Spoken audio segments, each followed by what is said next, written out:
네, 오늘 안식일의 목적이라는 제목으로 말씀을 전하겠습니다. 우리들은 어떤 규칙이나 법을 제정하면 그 제정의 의도와 목적을 생각해야 되는데, 시간이 지나면 그 목적보다는 그 법이나 어떤 규칙 자체가 절대시 되는 경향이 있습니다. 그래서 사실은 어떤 법이든지 어떤 행사든지 사실은 그 목적이 궁극적인 것은 사람을 위한 거죠. 그죠?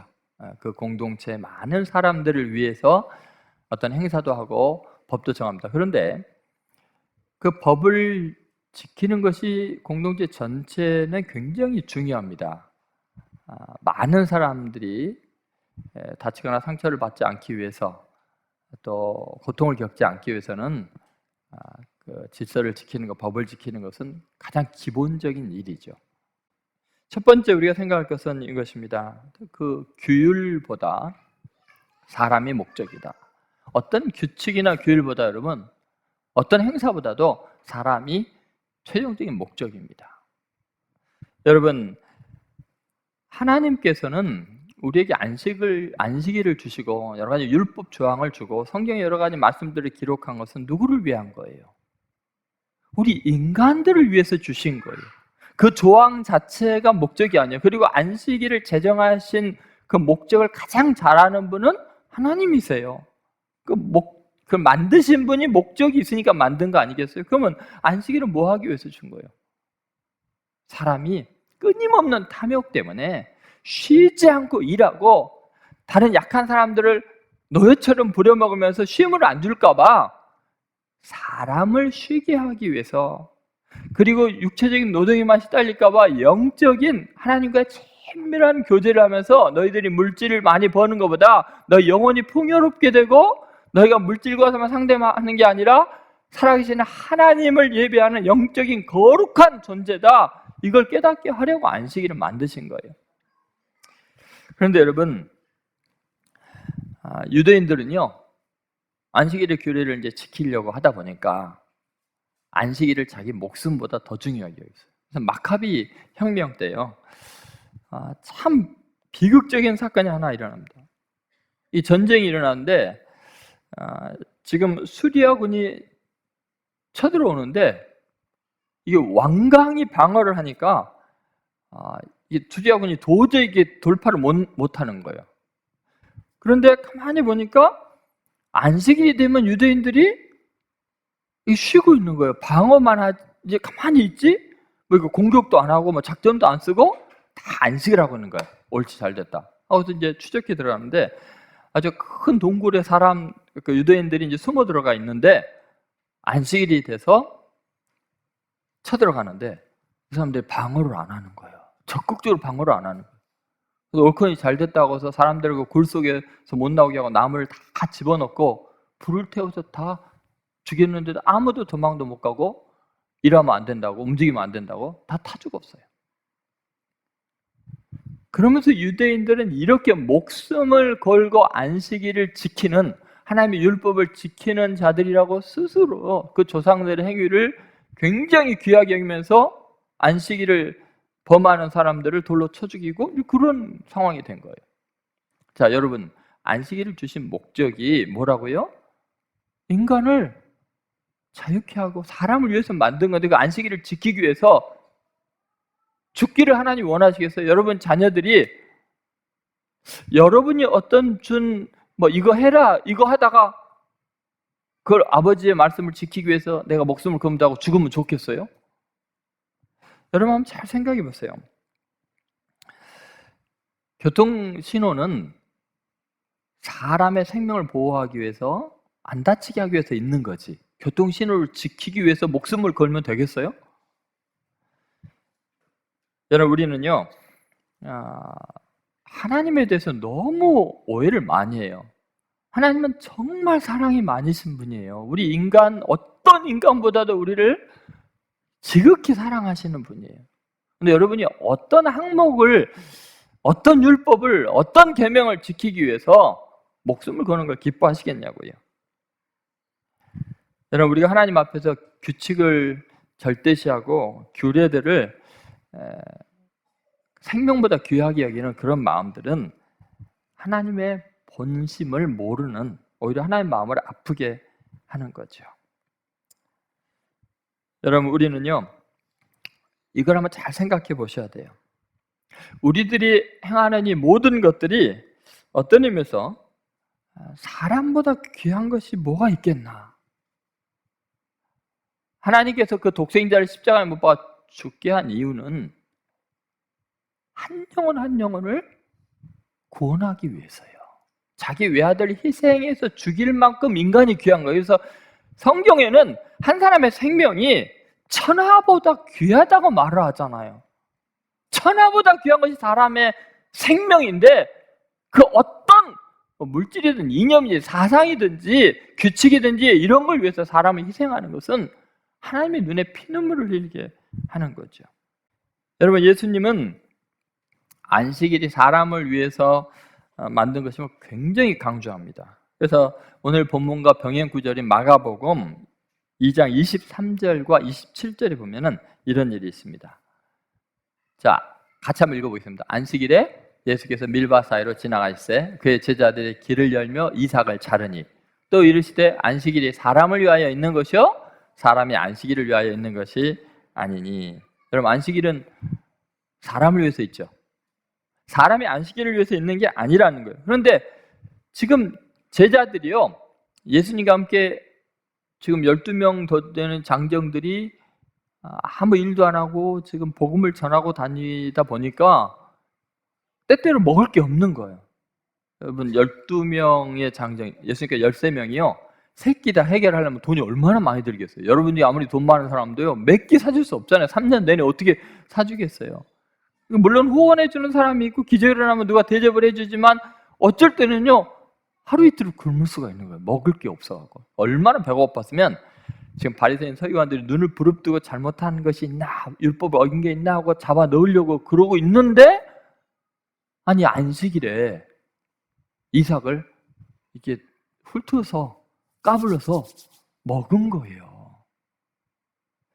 여러분 한번 생각해 보세요. 얼마나 배가 고팠으면 그랬겠어요. 안식일을 범했다. 왜냐하면 이게 수확한 거잖아요. 그리고 요리한 거잖아요. 막 까부른 것은. 뭐 이것은 안식일을 범한 거다. 이렇게 이야기하는 거예요. 근데 여러분, 안식일이 사람을 위해서 있는 거니까 어떻게 하겠어요? 오히려 밥을 갖다 줘야 되지 않겠어요? 잘했다고 해야 되지 않겠어요? 여러분, 우리들은요 어떤 법을 딱 정하면은 그것이 인간을 위한 것이라는 걸 생각 안 하고 그걸 지키는 데 더 목적이 있고 인간을 해야 하는 방편으로 그걸 사용해요. 법이요 하면서요. 여러분, 심지어 성령의 은사도 마찬가지예요. 여러분, 성령의 은사는 왜 주셨을까? 하나님이 뭐 예언을 하고 방언을 하고 기적을 하고 병 고치는 능력을 주고 이거 왜 주셨을까요? 사람을 도우라고 주신 거잖아요. 근데 성령의 은사를 가지고 사람을 협박해요.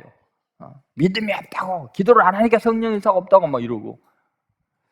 여러분, 인간은요 이래도 저래도 사람이 소중하고 사람의 목적인 것을 모르고 어떤 하나님의 선물, 율법도 하나님이 주신 선물이잖아요. 인간을 위해서. 성령의 은사도 마찬가지예요. 근데 그걸 가지고 사람들을 그렇게 미워하고 판단하고 정죄해요. 여러분, 왜 자꾸 하나님이 주신 선물로 하나님을 나쁜 분으로 만드냐고요. 여러분, 하나님 앞에 내가 철저하게 하나님을 믿고 의지한다는 이유로 다른 사람을 심판하고 판단하는 것이 하나님 기쁘시게 하는 일이 될 수가 없어요. 자, 두 번째, 사람을 온전케 하는 것이 목적이라는 거예요. 안식일을 만든 목적은 뭐냐면요, 사람을 온전케 하기 위해서, 사람을 위한다는데 어떤 거냐? 부족함을 채워주려고요. 힘겨운 삶의 가벼움을 주려고요. 굶주린 사람 먹게 하려고요. 요한복음 7장 22절부터 23절에 이런 말씀이 있습니다. 한번 다 같이 한번 읽어보겠습니다. 모세가 너에게 할례를 행하였으니 그러나 할례는 모세에게서 난 것이 아니라 조상들에게 난 것이라. 그러므로 너희가 안식일에도 사람에게 할례를 행하느니라. 모세의 율법을 범하지 아니하려고 사람이 안식일에도 할례를 받는 일이 있거든 내가 안식일에 사람의 전신을 건전하게 한 것으로 너희가 내게 노여워하느냐. 여러분 한번 잘 보세요. 예수님이 지금 하시는 말씀은 너희가요 일관성이 없다. 너희가 지금 너무 상식적이다. 좀 생각 좀 해라라는 거예요. 왜 그런가 한번 생각해 보세요. 지금 유대인들은요 아이가 태어나면 난지 8일 만에 어때요? 할례를 행해야 하나님의 언약 백성이 돼요. 온전한 이스라엘 사람이 될 수 있어요. 그런데 난지 8일이 딱 안식일이에요. 그럼 어떻게 해요? 할례를 행하는 게 뭐 칼을 갈아야 되고 표피를 제거하는 수술을 해야 되고 엄청난 일이잖아요. 보통 위험한 일이 아니죠. 힘든 일이 아니죠. 할례를 행해야 되잖아요. 그러면 안식일인데 일을 하지 말라 그랬는데 아무 일도 하지 말라 하는데 이거 어떻게 하죠? 율법에 난지 8일 만에 할례를 행해야 온전한 이스라엘 백성이 되는데 하나님의 백성이 되는데 그날이 안식일이에요. 그럼 율법과 율법이 충돌하잖아요. 그럼 어떻게 해요? 모세의 율법대로 할례를 행해서 온전한 그리스도인이 되게 하려고 안식일에도 할례를 이스라엘 사람들 어때요? 주게 돼 있어요. 그러면 사람을 온전히 하나님의 사람으로 만들기 위해서 안식일을 범하는 거잖아요. 그렇죠? 니네는 그렇게 하면서 지금 이 굶주린 사람들, 안식일에 손 마른 사람들의 손을 펴주는 거 사람을 온전케 하는 게 안식일인데 니네는 어기는 것이 이상하지 않고 내가 사람을 온전케 하고 건전케 하는 것 때문에 왜 분노하느냐? 왜 일관성이 없냐? 그런 말씀이라는 거죠.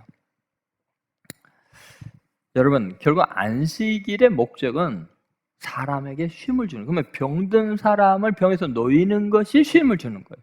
굶주린 사람은 배를 채우는 것이 쉬게 해주는 거예요. 그러니까 안식하고 온전하게 하는 거예요.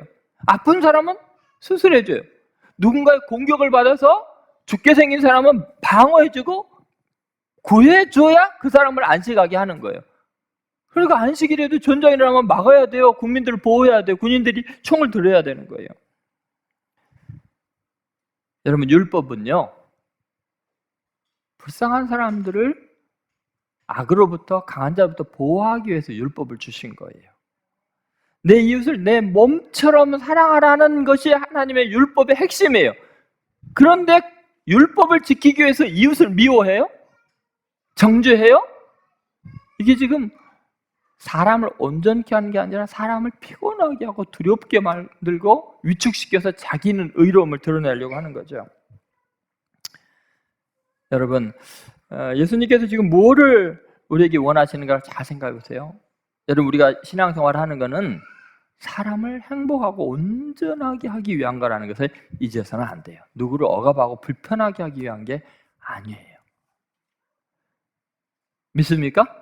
그래서 여러분이 저는 교회 와서 참 행복했으면 좋겠어요. 막 직장에 시달리고 뭐 빚에 쪼들리고 육신의 질병 때문에 고통당하다가 예수뿐인 교회만 오면 좀 쉬게 해주고 위로해주고 내가 실수하고 내 성깔 때문에 좀 삐딱하게 보이고 그래도 우리 예수뿐인 교회만 오면은 내 마음이 편하고 다 이해해주니까 뭔가 사연이 있겠지 하고 받아주니까 어떤 사람이 아주 괴파하고 이상한 행동하면 저 사람은 얼마나 과거에 상처가 많고 아픔이 많고 고통스러운 세월을 지났으면 저럴까 하고 그냥 이해해 주세요. 꼭 여러분의 성격처럼 만들려고 하지 마세요. 그냥 제발 내버려 두세요. 좀 교회 와서는 좀 까불까불하게 놔두시고요. 목사가 이 정도 까불까불한데 성도들이 그 정도는 좀 봐주셔야죠. 세 번째, 목적을 위한 유연성이 생명이라는 거예요. 여러분, 어떤 법이 있다는 것은 예외성이 있을 때, 유연성이 있을 때 그게 법이 재앙이 되지 않을 수 있는 거예요. 폭력이 되지 않을 수 있는 거예요. 유연성이 없으면요, 예외성이 없으면요, 그 법은 반드시 사람을 해치게 되어 있어요. 여러분, 율법적인 가치는 사람을 위하느냐 아니냐에 따라서 굉장히 중요한 존재 의의가 달라질 수 있는 거죠. 자, 제사장에게 예외적인 권한이 주어집니다. 왜냐하면 제사장은요, 성전 안에서 죄를 사하는 능력이 있고 그 일을 행해야 되기 때문에 제사장은 성전 안에서 모든 율법 조항에 예외적인 행동을 할 수가 있습니다. 그러니까 예수님께서는 이 법의 모든 율법의 예외 상황이 얼마나 의미 있는가, 그것 예외 상황 때문에 사실은 율법이 완성이 된다는 걸 보여주는 것이 오늘 기가 막힌 본문의 이야기입니다. 여러분, 이 예수님의 이 예리한 통찰력을 한번 생각해 보시죠. 3, 4절을 한번 생각해 봅시다. 같이 한번 읽어보겠습니다. 예수께서 대답하여 이르시되 다윗이 자기 및 자기와 함께한 자들이 시장할 때 한 일이 잃지 못하였느냐? 그가 하나님의 전에 들어가서 다만 제사장 외에는 먹어서는 안 되는 진설병을 먹고 함께한 자들에게 주지 아니하였느냐? 여러분, 여기 보면 먼저 제사장 외에는 먹어서는 안 되는, 그럼 제사장 먹어도 되는 거예요, 안 되는 거예요? 거룩한 떡, 제물로 바친 떡을 누구는 먹어도 돼요? 제사장은 먹어도 된다. 그러면 거룩하게 하나님께 바친 제물은 사람이 함부로 먹어서는 안 된다라는데 방점이 있는 게 아니고 제사장은 예외가 될 수 있다. 이 율법이 예외 조항이 있다는 거예요. 예수님이 이걸 캐치하는 거예요. 그러니까 사람들이 이걸 생각하지 못했죠. 그냥 진설병은 아무도 먹어서는 안 돼 이렇게만 생각했지, 하나님이 예외적인 조항을 뒀다는 거예요. 제사장은 먹어도 된다. 그런데 그 제사장이 생각할 때 지금 시장에서 굶주려가지고 다윗과 그 소년들이 너무나 배고파하니까 자기만 먹을 수 있는 것을 하나님의 예외를 뒀으니까 제사장의 권한으로 그들을 먹여 살리는 것이 진설병의 의미라고 생각한 거예요. 거룩하게 구별하는 의미라고 생각한 거죠. 그러니까 여러분, 안 먹는 데 목적이 있는 거예요? 아니면 거룩하게 구별하는 게 목적이 있는 거예요? 거룩하게 구별하는 데 목적이 있어요. 그러면 하나님의 거룩은 뭐냐? 여러분, 유교적으로 다른 이상한 어떤 종교적인 인간이 생각하는 거룩의 개념과 성경의 거룩의 개념은 달라요. 하나님이 거룩하다는 것은 뭐냐면 하나님이 긍휼과 사랑이 많다는 것이 거룩이에요. 하나님의 거룩. 여러분, 우리는 너무 율법적으로, 유교적으로 인간들이 생각하는 개념에 뭐 분리하고 다르고 이런 식으로만 생각하는데, 성경을 여러분 자세히 읽어보면 하나님이 왜 거룩하시냐면 사랑이 너무 많으신 의미에서 거룩이에요. 인간과 너무 다른 거예요, 그게. 그러니까 여러분, 안 먹는 게 목적이 아니고 뭐예요? 거룩이 목적이라면 지금 굶주려가는 사람을 먹이는 것이 하나님의 거룩이에요. 그러면 예외 존재 가능성을 열어놓는 놀라운 선언을 예수님이 지금 보여주고 있어요. 그러니까 인간에게 주신 하나님의 융통성을 사탄이 자꾸 율법이라는 잣대로, 법이라는 잣대로 파괴하는 것이 우리 인간을 불편하게 하는 거예요. 제사장이 아닌 다윗과 함께한 평범한 사람들에게까지 예외성이 상황에 따라서는 확대가 되고 있어요. 멋진 일이죠. 우리 하나님 너무 멋지지 않아요? 예수님 너무 좋으신 분 아니에요? 이런 예수님을 왜 자꾸 율법적인 정죄하시는 분으로 바꾸냐고요. 함께한 자들이 시장할 때, 배가 고플 때. 이 표현은 참 놀라운 거예요. 왜냐하면 여러분, 시장하다는 것하고 굶어 죽어간다는 건 달라요. 지금요, 시장하다는 건 뭐예요? 한 끼, 두 끼? 하루 정도 굶었겠죠. 시장하다. 그런데 막 한 3일 굶으면 이거 굶어 죽기 직전이잖아요. 그러니까 지금 시장할 때라는 표현은요, 절박한 상황이 아닐 수도 있어요. 그런데 이 율법을 어겨요? 지금 무슨 말이에요? 이 예외성이요, 대단히 유연하게 적용이 되고 있다는 거죠. 예수님은 이렇게 사랑이 많은 사람이었어요. 자, 이제 한번 이 문제가 왜 심각한지 한번 생각해 봅시다. 사실 예수님이 언급한 요 다윗이 시장할 때 자기와 함께한 자들에게 이 진설병을 준 사건이요, 사무엘상 22장에 참혹한 재앙을 불러옵니다. 이걸 갖다가 도액이라는 사람이, 사울 왕의 목자장인 사람이 이방인이었거든요. 이 사람이 이걸 옆에서 보고 있었어요.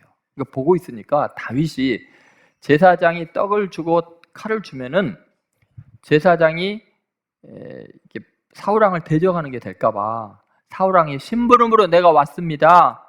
근데 너무 배고프니까 먹을 게 좀 있습니까? 라고 거짓말을 했던 거예요. 그래서 제사장은 사울 왕이 심부름 왔다고 하니까 그 핑계 대고 이제 준 거죠, 왕의 명령. 근데 사실은 사울 왕이 다윗을 좀 죽이려고 쫓아다니고 있었잖아요. 그 사건을 도액이 일러바쳐요. 가만히 엿보고 있다가 그렇게 제사장이 율법을 어기면서까지 시험한 청년들에게 떡을 줬다. 그리고 다윗에게 골리앗 칼도 줬다 하는 걸 일러 바치는 바람에요, 사울 왕이 화가 나가지고 그 제사장이 살고 있는 그 제사장 마을에 제사장 85명을 다 살육해서 죽여요. 가만히 엿본 사람들 때문에 이렇게 많은 재앙이 일어나고 있는 거예요. 어마어마한 일이죠. 그런데 지금 그 일 때문에 다윗이요, 나중에 사무엘상 22장에 나 때문에 제사장들이 이렇게 많이 죽었다고, 그리고 그 제사장의 아들이 왔을 때 네 아버지와 너 친척들 다 죽은 것이 나 때문이라고 죄책감이 시달리게 돼요. 이거는 영원히 다윗이 이 죄책감을 어떻게 할 수가 없어요. 그런데 예수님께서 그 죄책감마저도 지금 풀어주는 엄청난 이야기를 하는 거예요. 왜냐하면 전 인류가 이 다윗의 그 사건 때문에 율법적인 정죄감, 율법이 어떤 규칙이나 이런 걸 지키는 것이 인간의 생명보다 더 귀하다고 생각하는 것을 근본적으로 잘못됐다는 것을 깨우쳐줘서 수많은 사람들이 율법적인 정죄감으로 죽어가는 것에서 인류를 영원히 자유케 해주는 거예요. 다윗의 그 사건이, 그 실수가. 예수님 이 정도까지, 다윗까지 자유케 해주는 거죠. 아마 예수님의 이 이야기를 들으면서 다윗이 천국에서 어떻겠어요? 예수님, 내 그동안 이 죄책감 때문에 죽을 뻔했는데 그 나의 실수마저도 전 인류를 법으로부터, 그 정죄로부터 자유케 하는데 사용해 주시다니요, 의미가 있었다니요. 얼마나 다윗이 펑펑 울면서 감사했겠어요, 이 말씀을 들었다면. 그럼 여러분도 똑같아요. 여러분들이 너무나 무거운 짐 때문에, 내 실수 때문에, 과거에 내 명백한 잘못 때문에 씻을 수 없는 많은 큰 아픔과 상처를 주위에 줬어도 주님 앞에 오면 주님께서 여러분을 자유케 하기를 원하세요. 여러분, 하나님의 법칙에서 예외적인 일은 반드시 사람의 살리는 일을 위해서 있을 수밖에 없다는 것을 여러분 믿으셔야 돼요. 여러분, 우리는 만약에 법대로, 원칙대로 했다면 이거 심판해야죠, 잘못한 사람. 근데 여러분, 만약에 원칙대로, 법대로 해야 된다고 주장하면 우리 중에 살아남을 사람 아무도 없습니다. 예외성을 위해서, 그 예외적인 특별한 사명을 위해서 독생자 예수님이 십자가에 죽으셨기 때문에 우리는 죄에 얽매여 있는 것에서 자유케 되었고 안식을 누리고 있는 거, 평안함을 누리고 있는 거예요. 여러분, 지금 지난 일주일 동안 지은 죄와 허물이 얼마나 많습니까? 말로, 생각으로, 행동으로 지은 죄가 얼마나 많습니까? 그런데도 불구하고 우리가 주님을 찬양하고 자유케 되는 것은 예외성 때문이에요. 죄의 삭은 사망이다 하고 끝. 그래, 예외가 없으면요 우리는 다 죽습니다. 그런데 믿으면 멸망하지 않고 영생을 얻게 하는 특단의 조치, 예외적인 상황이 십자가에서 이루어졌기 때문에 우리가 구원받은 줄로 믿습니다. 저는 오늘부터 복음을 믿는 여러분들이요 정말 자유로웠으면 좋겠어요. 하나님이 사랑 안에서 다른 사람을 좀 자유케 했으면 좋겠어요. 율법은 하나님의 사랑의 표현인 줄로 믿습니다. 사람을 사랑하라고 준 거예요. 너무나 죄악에 관영한 이 세상에서 여러분 어떻게 이 시대를 구원할 수 있을까요? 너도 좀 쉬어라, 아무 걱정하지 말라, 나한테 잘못한 것 때문에 너무 힘들어하지 말아라. 희망이 없는 사람들에게 희망을 전하고 그리스도의 사랑을 증거하는 예수뿐인 교회 성도들 되시기를 주의 이름으로 축원드립니다.